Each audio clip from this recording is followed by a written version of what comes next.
Welcome to or back to the Suburban Sheepdog channel.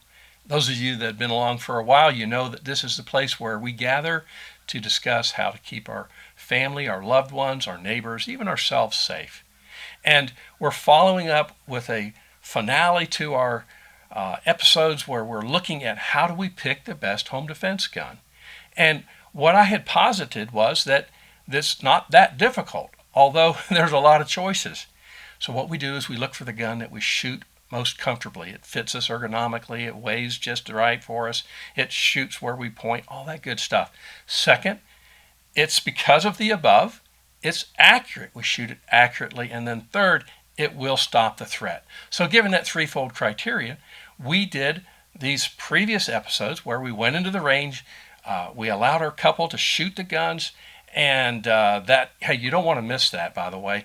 So go back and look for that. I'll link to it down below to that episode and the episode right after that. These are all related. There were three. This is the third. But what we want you to do is hang in here right now. Let's watch this one. Go back and watch if you want. Subscribe, and then you won't miss anything.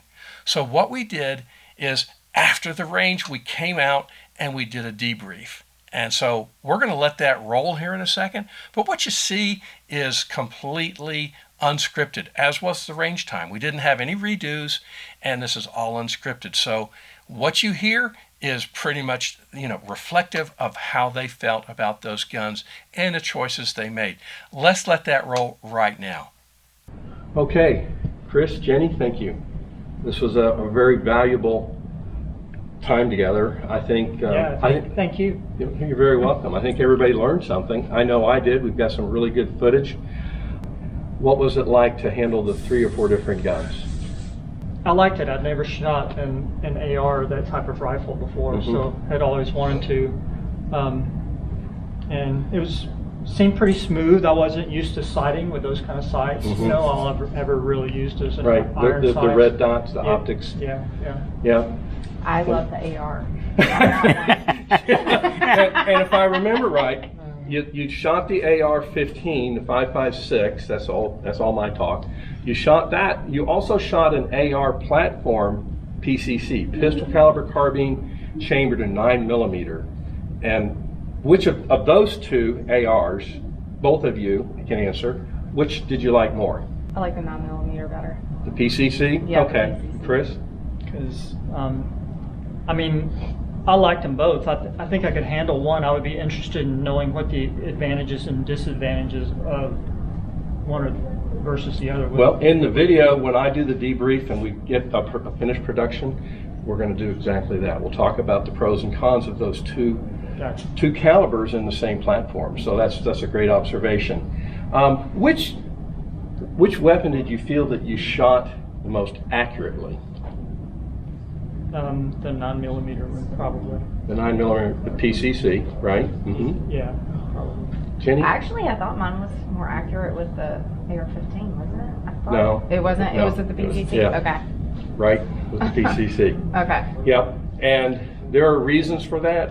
And again, I'll do that in the video, and it'll be intuitive or instructive for everybody that watches. Gotcha. Okay, so recoil is an issue with any firearm. Some were heavy recoil, some were low recoil.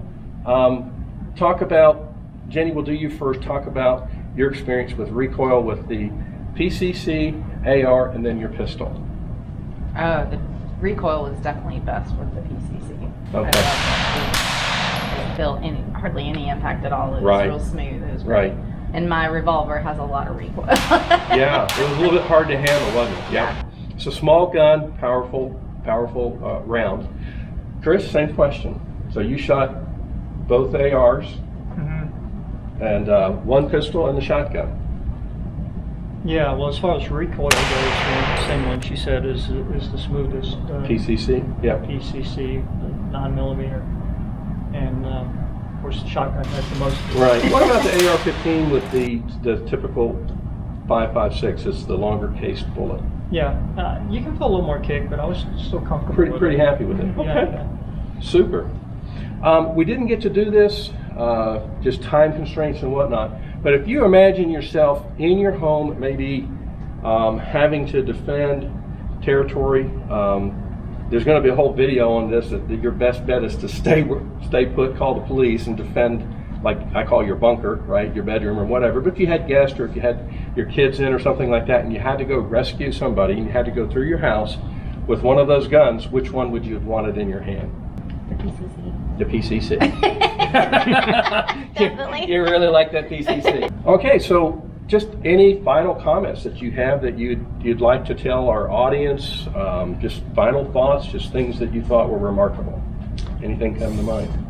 I think it's really valuable to practice, and I liked that you did that. Like, it was just a little bit of pressure, but Yeah.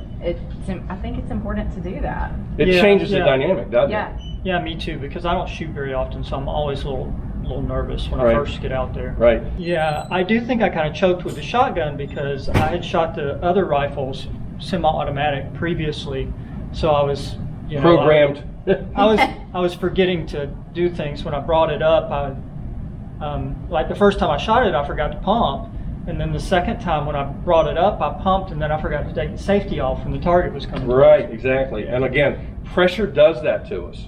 Okay. That buzzer, I call that the delete button, because when it goes off, all my plans just seem to go boom, right, under pressure. And that's why we introduced that pressure, to give you some semblance. Now, in a home invasion, a shootout, it's going to be 100 times that, but we simulated some pressure and how it affects our gun handling skills and the way we think. So that was very valuable part of this lesson for sure.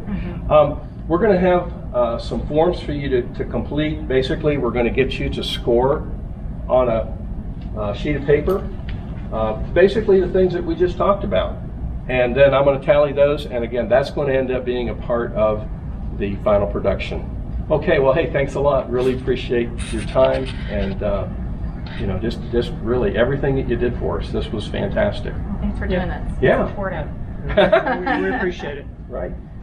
So what did you think? That was pretty cool, wasn't it? And again, that was unscripted. It was very real. And that's how they felt about those guns. So it's important to realize that above all, adrenaline did end up playing a really big factor in their choices of guns. They actually didn't work their own guns as well as they worked the ones that I brought, that were a little simpler to manipulate, weren't quite as loud, didn't have as much recoil. So there's a lot of lessons there. But everybody's going to make their own choices. That's what this is all about. We want the operator and the gun to choose each other. As I say, fall in love with each other. And that's what happened. And the PCC, it ended up being the gun that they fell in love with. I say carbine maybe instead of gun because that's more precise. But that's what they chose. Now, the Glock, it came in a close second, as did the AR. The AR was tied, right? And you're going to see that in the grid. Oh, by the way, yeah, let's get to the grid. You'll see how this all fell out numerically. They scored this right after the interview. And then I put it together just for you. Let's let it roll. Alrighty then, we're going to take a look at the grid, and this is from the standpoint of Chris. And we're scoring on a scale of 1 to 10, with 10 being the best possible score. I do want to give a shout out to John Lovell, whose grid I've borrowed and adapted for our purposes. So let me just say what I'm not going to do. We're not going to unpack each of these guns and columns and rows individually. There's just not time in this video, but I have a video that I'm going to provide. I'll put that out there. If you subscribe, I'll make sure you get that. And we'll take these and we'll, for those of you who want more in-depth analysis, we'll provide that. Right here, what we're going to do is do an overview. So first off, I see that the AR platform performed very well for Chris.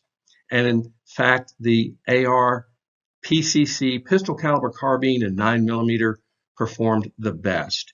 But the Glock pistol, the 9mm Glock, performed very well as well. In fact, it was a dead tie numerically with the AR-15 chambered in 5.56 NATO. So those are very telling results. What is also telling is that Chris's own gun, his Mossberg shotgun that he brought in, he scored it relatively low as compared to the other guns, and I scored it low as well.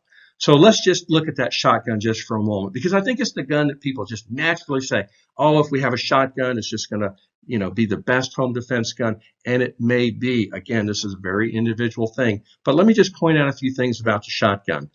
Chris struggled with it a bit because he doesn't shoot it often enough. And so when it came time to shoot, in particular, when the buzzer went off and the target approached him, the adrenaline spiked, and in both cases, static and in the running target, he forgot to pump the gun, and he forgot to take the safety off. So he did not perform the way we would like to have seen with his own gun, but that was that adrenaline rush that we've talked so much about. Hey, this is really very idyllic in terms of the sense that people are going to find the gun that they shoot best and that they gravitate toward. And it may still be the shotgun, but I've sort of taken it and put it at the bottom of the heap, and the reasons are there. Now, what do they say? Individual results may vary. So let's take a look at Jenny and how she scored these same guns. Okay, so here's Jenny's scoring of the same guns plus the revolver, her revolver, and I guess I should say less the shotgun. And guys, if the lady of the house is not going to shoot the shotgun and she wants to be armed, you got to take note. She elected to not shoot it at all because of the recoil, and few would blame her. That's just an individual thing, and that's kind of the way it was. So we've talked about this and how we're scoring, so let's just jump right in. Again, the AR platform performed very, very well with Jenny. And as a matter of fact, once again, we saw that the PCC ended up sort of taking the cake. The AR-15 and the Glock, it's a tie. So Jenny and Chris both scored the same two guns as tied. Well, then we have her revolver, 5-shot 38 special. Did get high marks for ease of handling, but things went downhill from there. She only gave it a 22, total score of 40. This gun didn't work real well for her, and the range footage showed that. We had the hit of the holder on a static target. We had some shots off target, maybe questionable in terms of shot placement. And what would we have done if there were multiple targets? So the revolver didn't really end up being the very best gun for her. So we're looking at maybe one of these others, and she just said over and over she loved the PCC in the interview. So we'll take her at her word. All right, so that's kind of how all this fell out. Let's go do a wrap up. Okay, so there it was numerically, the grid, the shooter's experience, and the footage and the scoring of the targets. It all came together. It all agreed. They picked the same guns. So that was pretty worthwhile in terms of an experiment, and it played out pretty much how I'd thought and how I'd hoped. I wasn't sure, but it did. It played out just like I thought. So there are more episodes to follow. We've wrapped up this entire series on picking the best home defense gun. In fact, really, you can apply these principles to any gun that you pick for personal defense. So it's not just home defense, it really could be any gun. But what we're going to do now is we're going to talk about going to the range, to the gun shop. We're going to get the staff's insights. I've got some ideas as well, but we're going to help you pick that first gun out and what to expect by way of the entire experience. It's going to be very worthwhile. Again, subscribe, make sure you don't miss these, hit your notification button, and hey, by the way, these cost a little bit to put together, a lot of time, effort. We've got travel time for the producer and whatnot. He's coming up actually out of Florida for this. So there's a lot that goes into this. We'd appreciate a little bit of wind in our sails. Go down, hit my Patreon page, and think about maybe contributing if you'd like to see more of these. So off to the gun range, that is the gun shop, to go ahead and make that first purchase. Great to have you along. Thanks very much. Stay safe. God bless.